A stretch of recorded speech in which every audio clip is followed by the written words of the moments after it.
महाराजांना मी विनंती करतोय, महाराज आपण आम्हा सर्व शिवभक्तांना मार्गदर्शन करावं। तत्पूर्वी सर्व शिवभक्तांना विनंती की जिथं तिथं जागेवर बसून घ्या आणि टाळ्यांच्या गजरामध्ये आपण आदरणीय महाराज साहेबांचं स्वागत करूया। ज्यांचे विचार ऐकण्याकरता आपण सर्वजण या ठिकाणी येत असतो।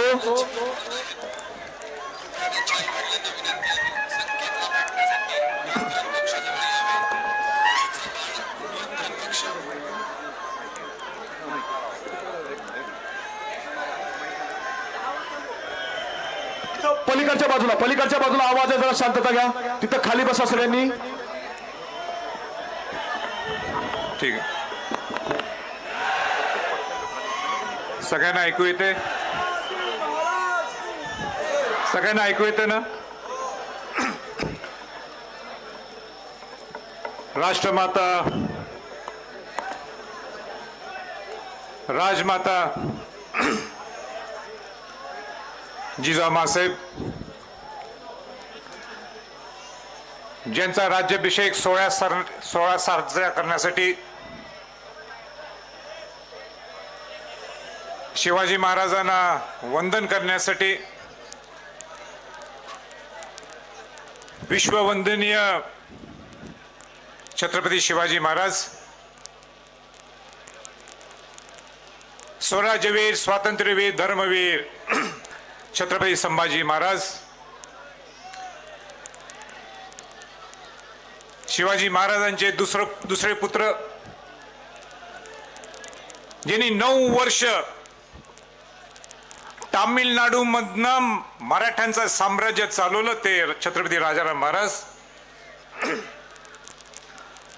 ज्यांनी 7 वर्ष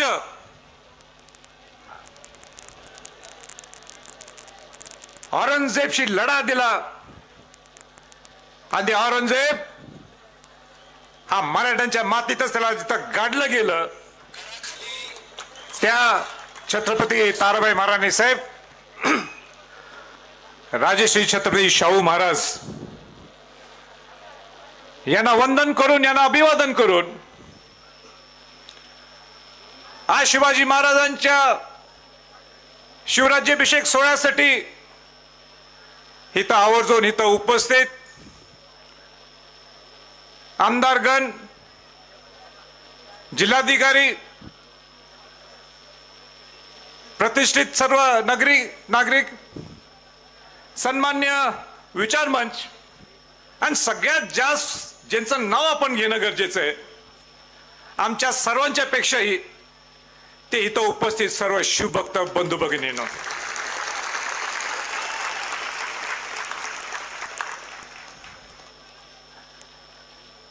दोन 2007 ला आम्ही शिवराज्याभिषेक सोहळा हा 6 जूनला सुरुवात केला। शेकडो शिवभक्त होते। 350वा शिवराज्याभिषेक दिन सुद्धा आपण जोरात जोमाने साजरा केला। आणि मी नेहमी म्हणायचं की शिवाजी महाराजांना वंदन करण्यासाठी जनसागर दुर्गराज रायगडला आलेला आहे।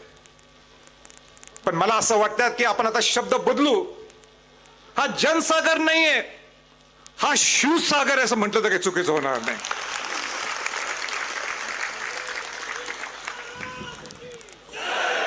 इथं राहण्याची सोय नाही, आम्ही ते करू शकत नाही दुर्गराज रायगडवर। जेवणाची सोय सुद्धा मोजकी आहे, तरी शिवभक्त दुर्गराज रायगडला आपण जाणं क्रमप्राप्त समजतो म्हणून 3-4 तारखेपासून इथं मुक्कामी आहेत। मला आजही पटत नाही, रात्री 11 वाजता इथनं निघताना कुठं कसे शिवभक्त झोपले होते, कसे सकाळी शौचालयाला जात असतील, हा फार मोठा प्रश्नचिन्ह आहे। आणि हीच खरी शिवभक्ती आहे। कोणासाठी एवढं 300 वर्षांनंतर कोण जाईल का असं करायला? या शिवभक्तांची ही ताकद आहे।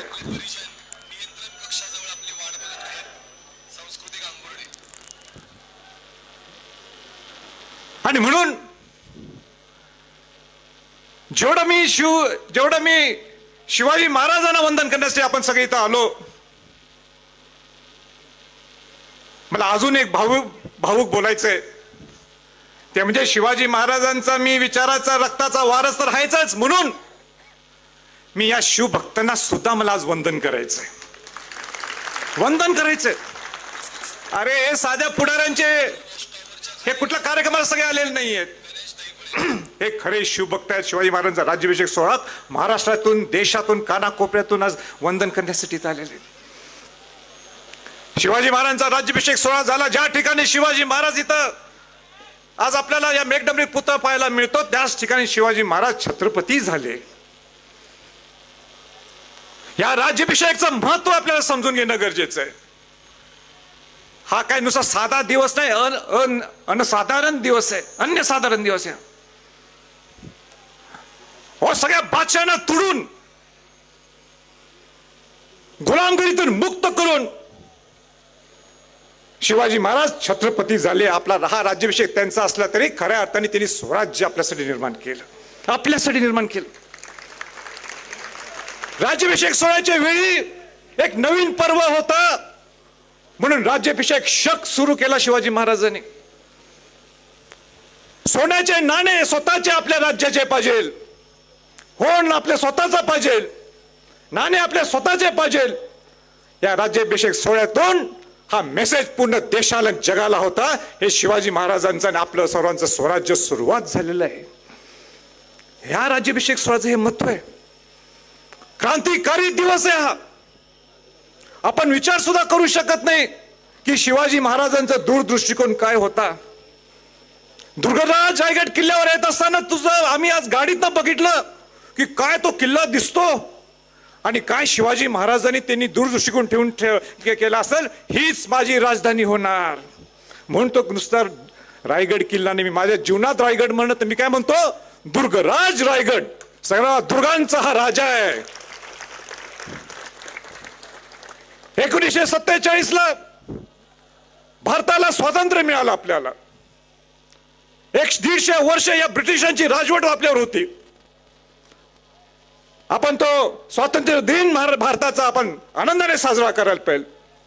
पण हे सुद्धा विसरून चालणार नाही. आपण बंधू भगिनींनो, शिवभक्तांनो, जर पहिलं स्वातंत्र्य आपल्याला कोणी मिळवून दिलं असेल या सगळ्या शायांच्याकडून, जे आपल्यावर अतिक्रमण करून आपल्याकडे आलेले धर्मांध इस्लामशाहीचे लोक आपल्या अंगावर आलेले, त्यांना बाहेर काढून आपलं स्वराज्य निर्माण करणं. आणि म्हणून माझ्या दृष्टिकोनाने, आपल्या सर्वांच्या दृष्टिकोनातून जर पहिला स्वातंत्र्य जर आपल्याला कोणी मिळवून दिलं असेल आणि पहिला भारताचा पहिला स्वातंत्र्य दिन कुठला असेल तर शिवाजी महाराजांचा राज्याभिषेक सोहळा आहे.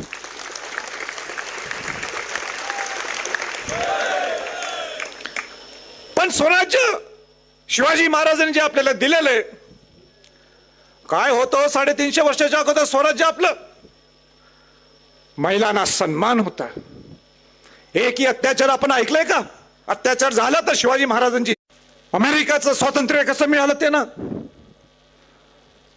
युरोपियन हिस्ट्री ते आपल्या इथे शिकवतात का केव्हा?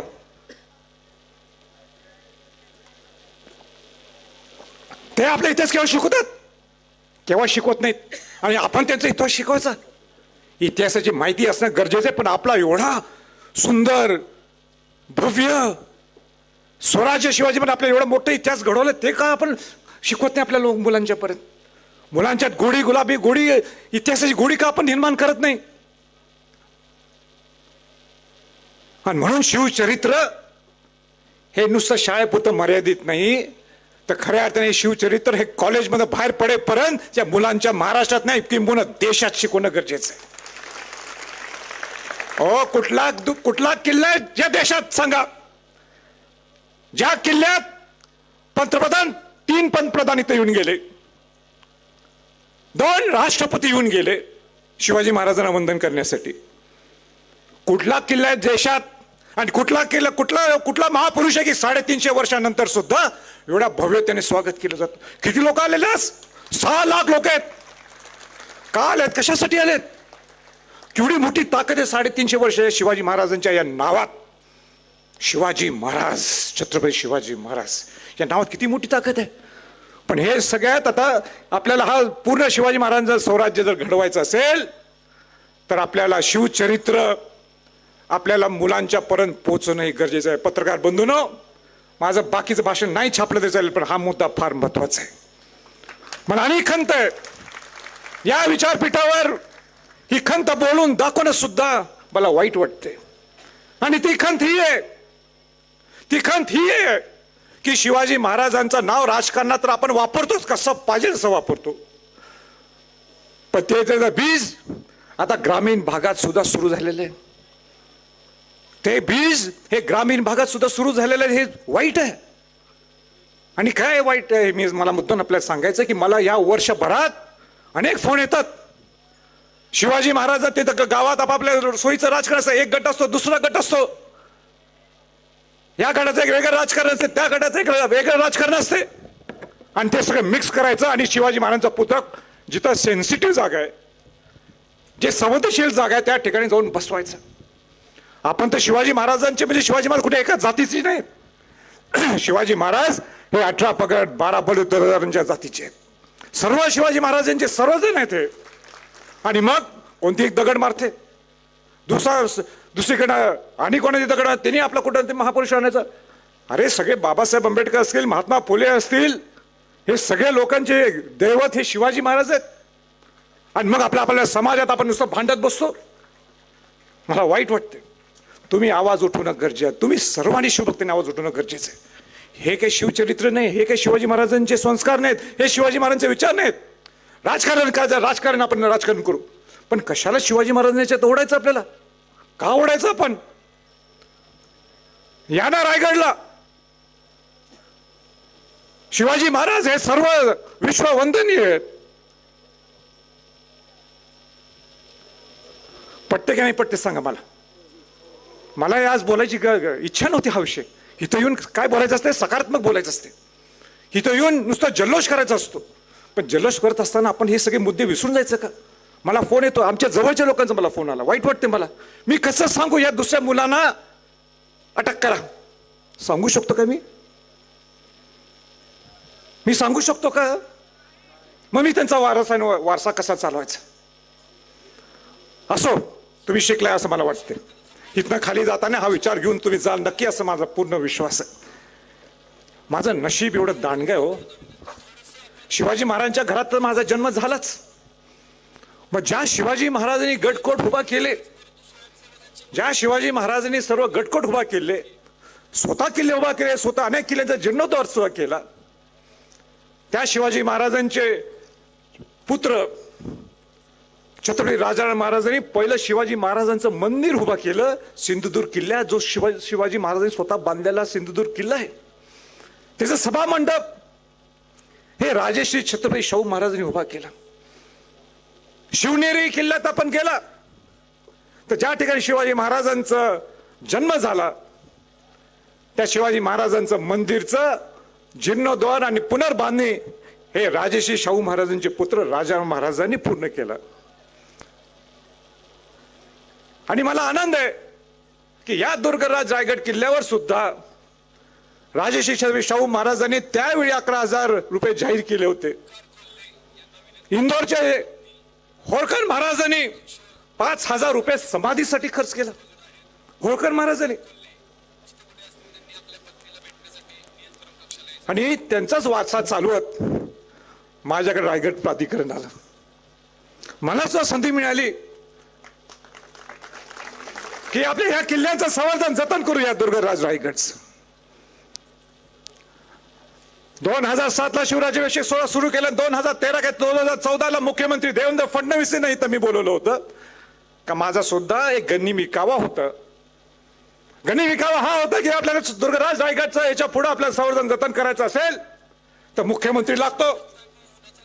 आणि मुख्यमंत्री देवेंद्र फडणवीस यांना सांगितलं आणि त्याच्यानं जाहीर करायला लावलं 606 कोटी किल्ला आणि परिसर आणि मूलभूत सुविधासाठी त्यांनी जाहीर केलं आणि आज काम सुरू झालेलं आहे.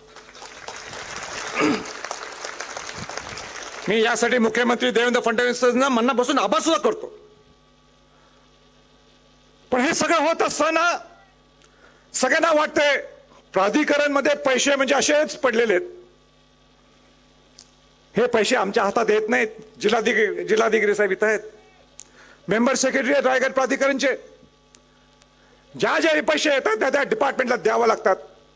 पुरातत्व खात्याला पुरातत्व खात्याचे पैसे, पाणी आणायचं, जलसंधारणाला पैसे, अंडरग्राऊंड लाइटिंग इथं केलेली आहे पूर्ण. आज पूर्ण तुम्ही जर पाहिले सगळं अंडरग्राऊंड लाइटिंग आहे, ते MSCB ने काम केलेले. असे अनेक वेगळ्या डिपार्टमेंटचे काम आहेत. तुम्ही जो हायवे बघता ते NHAI च्या माध्यमातून झालेलं आहे, पण रायगड प्राधिकरणचं सुपरविजन आहे. हे सगळं होत असताना सुद्धा आम्हाला रायगड प्राधिकरणाला स्वायत्ता नाहीये. स्वायत्ता नाही म्हणजे काय? आमच्याकडे एक पाण्याचा GR आहे आमदार साहेब, एक पाण्याचा GR आहे. या गोष्टी करू शकतात तुम्ही. आणि हे सगळं करत असताना सुद्धा छोटीशी परवानगी घ्यायची असेल, जावा मंत्रालयात. आम्ही संवर्धन जतन करायचं काय मंत्रालयात जायचं? आमचं कोण ऐकणार? आमच्या या सगळ्या व्यथा आहे कोण ऐकणार? म्हणून मला एक शिवाजी महाराजांचं एक लाईन आठवली. शिवाजी महाराजांनी लिहिलेली लाईन आहे आपल्या पत्रात. काय म्हणता बघा शिवाजी महाराज, आम्ही वडील तुमच्या मस्तकी असताना कसली चिंता करता, पराक्रमाचे तमाशे दाखवा. परत वाचतो बघा, समजून नाही का? आम्ही वडील तुमच्या मस्तकी असताना कसली चिंता करता, पराक्रमाचे तमाशे दाखवा. आणि म्हणून संभाजी छत्रपती ह्या राजसदरवरनं शपथ देतो तुम्हाला, कितीही प्रतिकूल परिस्थिती येऊन दे, माझ्या शेवटच्या श्वासापर्यंत दुर्गराज रायगड किल्ल्याचं संवर्धन जतनासाठी मी कटिबद्ध आहे. किती त्रास होऊन दे, किती कोण काय करून दे, पण हा पट्ट्या हाय गेले पट्ट्या जरा सांगा. उगाच राज्याभिषेक सोहळा सुरू झाला नाही, एवढेच उगाच लाखो लोक आता येत नाहीत. आणि उगाच काय रायगड प्राधिकरण स्थापन झाली नाही, ते संभाजी छत्रपती प्रेशर केला म्हणून रायगड प्राधिकरणाची स्थापना झाली होती त्यावेळी. आणि म्हणून नदी सोडून जाणार नाही जिल्हाधिकारी साहेब, मी नाही जाणार जोपर्यंत दुर्गराज रायगड किल्ल्याचं पूर्ण संवर्धन जतन होत नाही. आणि त्यांना नको असेल मी इथं काम करणार. माझ्या बरोबर शिवभक्त आहेत ना, हाय की नाही? दुर्गराज रायगड किल्ल्यावर नुसतं राज सदरवर बसले नाहीत, पूर्ण होळीचा मैदान पासून जगदीश्वर मंदिर पर्यंत लोक आहेत.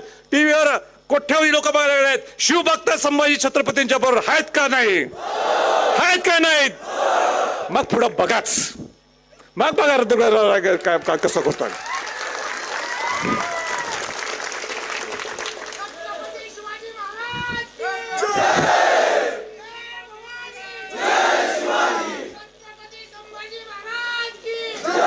एवढं होऊन सुद्धा मी थांबलो नाहीये, एवढ्या अडचणी होऊन सुद्धा मी थांबलो नाहीये.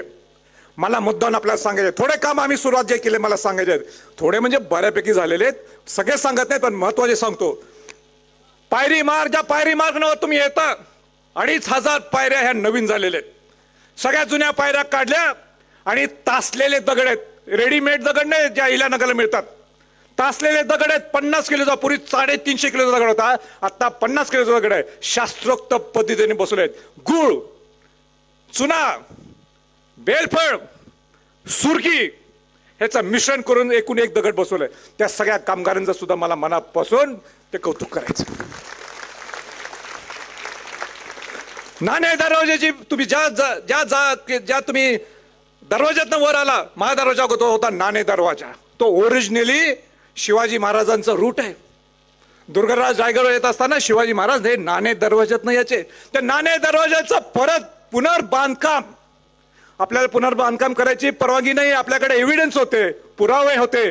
म्हणून तुम्ही परत एकदा रायगड आला की जाऊन ते काम पाहावं ही माझी आपल्याला सर्वांना विनंती आहे. खुबलडा बुरुज, आज तुम्ही ज्यावेळी खाली उतरणार तुम्हाला सगळ्यात शेवटचा बुरुज हा खुबलडा बुरुज दिसणार. ते काम बघा कसं झालेलं आहे. हिरकणी बुरुज पुढच्या रायगड पाहायला येणार, त्या जिथनं हिरकणी उतरली असं जे म्हटलं जातं तिथं हिरकणी बुरुज तुम्ही बघा. काय शिवाजी महाराजांनी त्यावेळी हिरकणी बुरुज कसा उभा केला असेल त्याचा सुद्धा अभ्यास करा.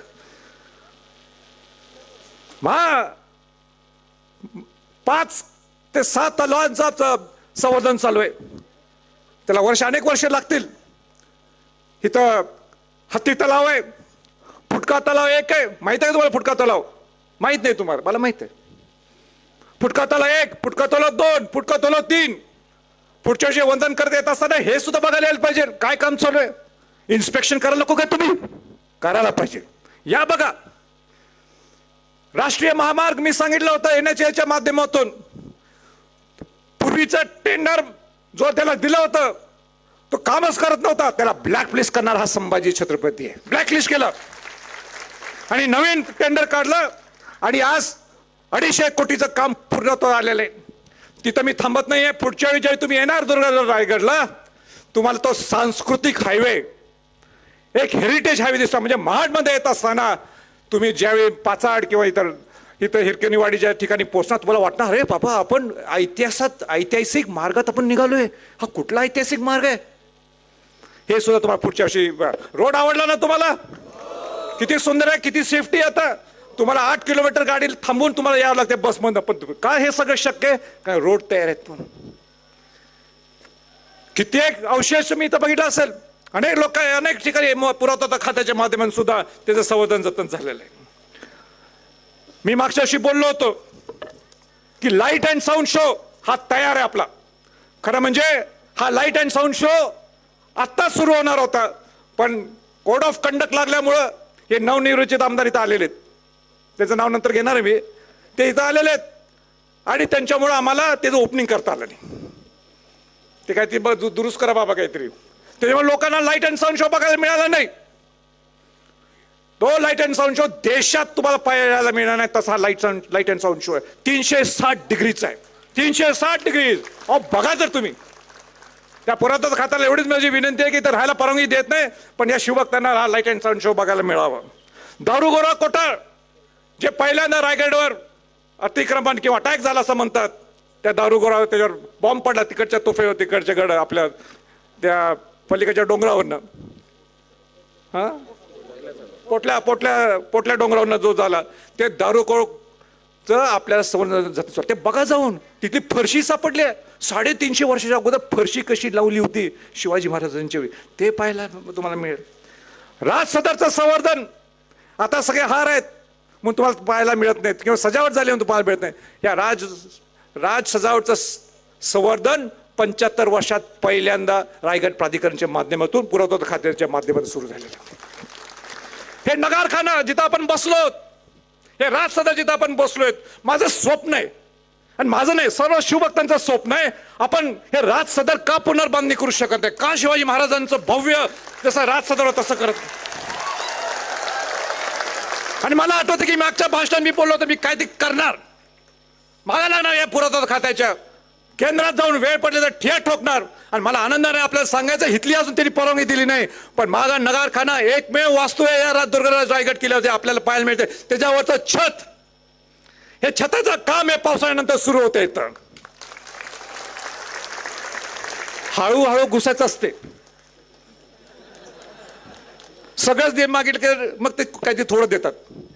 लोक धंदा करताना म्हणतात अरे 500 रुपये रेट आहे, मग तो देणारा 200-300 रुपये देतो. आपण काय मागतो? आम्हाला सगळंच पाहिजे आहे. मग सुरुवात करायची.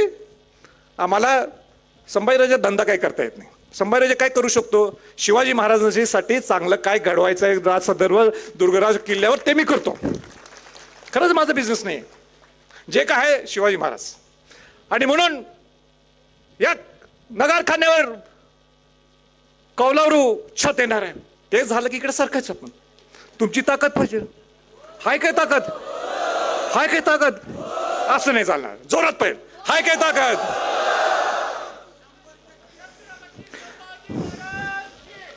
असे बरेच काम आहेत. मी सगळे जास्त वेळ घेत नाही. नाही तर सगळे म्हणणार रायगड प्राधिकरणचं सगळं सांगायला लागले. पण हे सांगणं क्रमप्राप्त मी समजतो. मी आज पण सांगत नव्हतो, पण तुम्हाला समजायला पाहिजे ना. ज्या दुर्गराज रायगड किल्ल्यावर तुम्ही आलात, तर या दुर्गराज रायगड किल्ल्यावर काय काय चालू आहे. आपले 11 किल्ले हे युनेस्कोचं ब्रँडिंग झालेलं आहे जागतिक वारसा स्थळामध्ये. आपला एकही किल्ला हा जागतिक वारसा स्थळामध्ये नोंद नव्हता. राजस्थानचा एक उदयपूर घराणा सोडलं तर कुठल्याही किल्ल्यांचा, कुठल्याही राजांचा इतिहास नाही तिथं. सगळ्यांनी हात मिळवले केले आहे मोगलांशी. महाराणा प्रतापांचं घराणं सोडून त्यांचे 7 किल्ले राजकीय वारसा स्थळामध्ये युनेस्कोचं ब्रँडिंग, वर्ल्ड हेरिटेज साईट. आपला एकही किल्ला नाही. मी मागं लागलो 2016 पासून पाठपुरावा केला.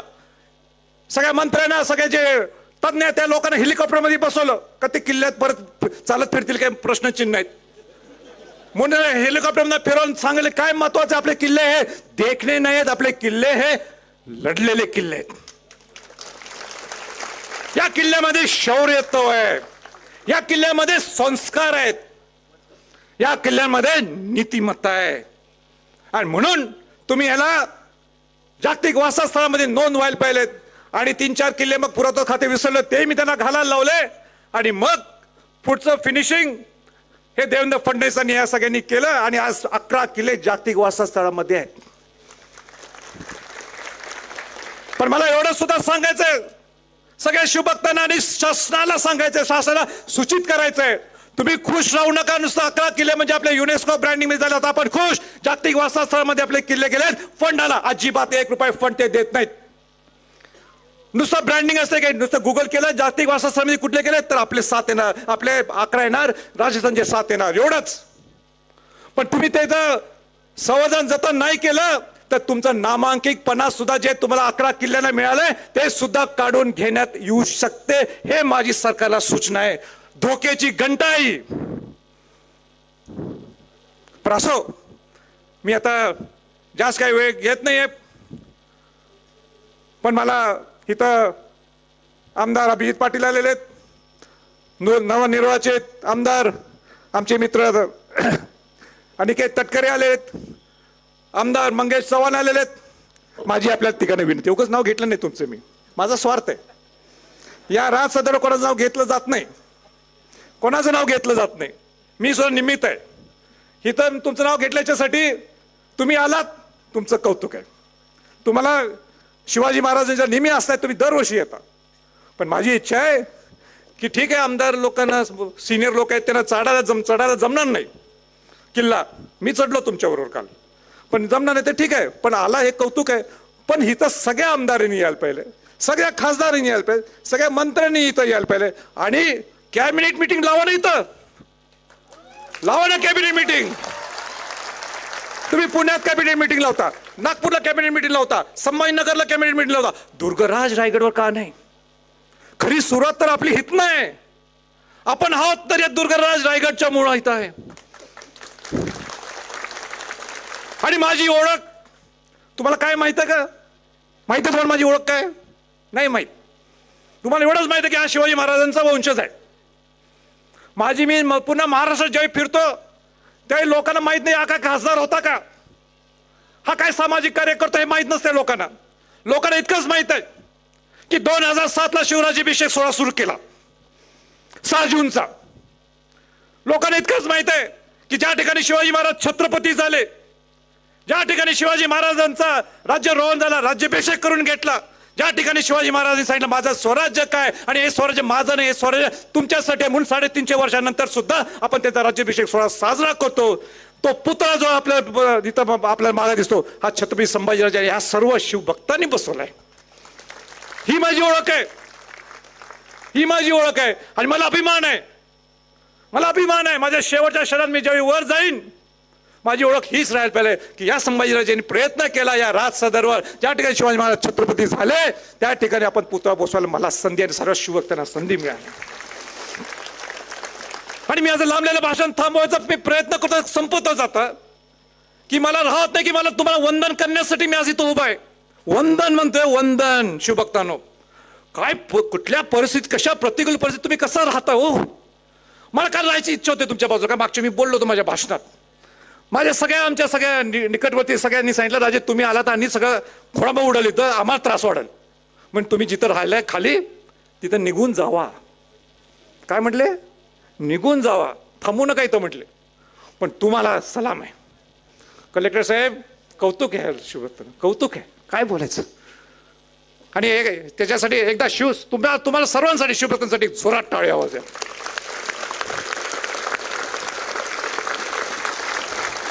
मी राज्याभिषेक समितीचं मनापासून कौतुक करतो. त्यांचं कौतुक कोण करणार? मीच करायला पाहिजे.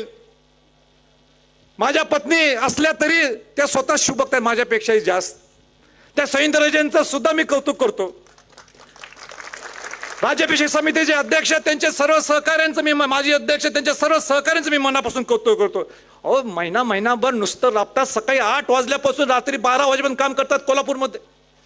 पूर्ण महाराष्ट्रात असं काही काम करायचं, नुसतं कोल्हापूर राहिलं नाही आता. त्या जिल्हा प्रशासनाचं मला कौतुक करायचंय. जिल्हाधिकारी असतील, जिल्हा पोलीस प्रमुख असतील, RDC असतील, त्यांची पूर्ण टीम असेल, ह्या कोऑर्डिनेशनच्या मुळे हे काय हा राज्याभिषेक सोहळा काही यशस्वी होऊ शकत नाही. तुम्ही ते केलं याबद्दल सुद्धा तुमचं मी मनापासून आपलं अभिनंदन करतो, तुमचं कौतुक करतो. आभार तर मी मानू शकत नाही दोघांचं. आणि म्हणून परत एकदा शिवभक्त आपण इथं आलात. माझी एवढीच विनंती राहणार आहे, आपण शिस्तबद्ध पद्धतीने वर आला, शिस्तबद्ध पद्धतीने खाली जावा. कुठं कचरा दिसला, जसं आपण काय म्हटलंय, माझा गड माझी जबाबदारी. कुठं प्लास्टिक दिसलं ते प्लास्टिक उचला, कारण का शेवटी हे आपल्याला काढावं लागते प्लास्टिक. सगळे अनेक संघटना येतात, रायगड प्राधिकरण थोडाफार हात लावतोय, पण सगळे अनेक संघटना येतात आणि हे सगळा कचरा काढतात. म्हणून कचरावर राहू नये एवढीच माझी हात जोडून विनंती आहे. सुखरूप जावा, घरी पोचा. हे पुढचा महिनाभर विचार करा आपण काय काय केलं. हे शिवराज्याभिषेक सोहळा आपण शिवाजी महाराजांना कसं आत्मचिंतन करायला पाहिजे, आपण शिवाजी महाराजांचं सारखं कसं राहू शकतो, कसं वागू शकतो, कसं त्यांच्यासारखं मोठं होऊ शकतो. मी तसं करतो, तुम्ही का करू नये. आणि म्हणून परत एकदा सगळ्यांना शुभेच्छा, राज्याभिषेक दिनाच्या शुभेच्छा देतो, थांबतो. जय हिंद, जय महाराष्ट्र, जय शिवराय. धन्यवाद महाराज. आपण पुनश्च एकदा टाळ्यांच्या प्रचंड गजरामध्ये महाराजांचं स्वागत करूया, मनपूर्वक ऋण व्यक्त करूया. आणि यानंतर छबिना मिरवणूक निघेल. छबिना मिरवणुकीकरता छत्रपती शिवाजी महाराज हे त्या काळामध्ये स्वतः हे मेघडंबरी पासून तर जगदीश्वरापर्यंत गेले होते आणि तोच वारसा घेऊन छत्रपती संभाजी महाराज, युवराजकुमार शहाजीराजे छत्रपती हे छबिना मिरवणूक घेऊन या ठिकाणी जाणार आहेत. तर माझी सर्व शिवभक्तांना विनंती आहे की आपण सर्वांनी सुद्धा छबिना मिरवणुकीसोबत जायचंय. मी विनंती करतो समितीचे संजय पवार यांना की त्यांनी आभार मानावे. अखिल भारतीय शिवराज्याभिषेक समितीचे सदस्य माननीय संजय पवार, कृपया आपण आभार मानावे.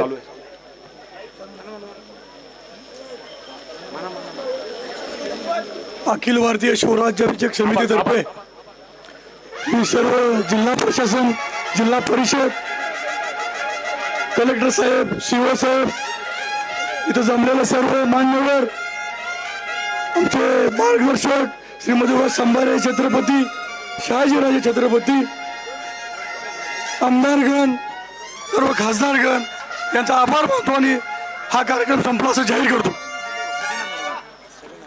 आपण सर्वांनी छत्रपती संभाजीराजांच्यावर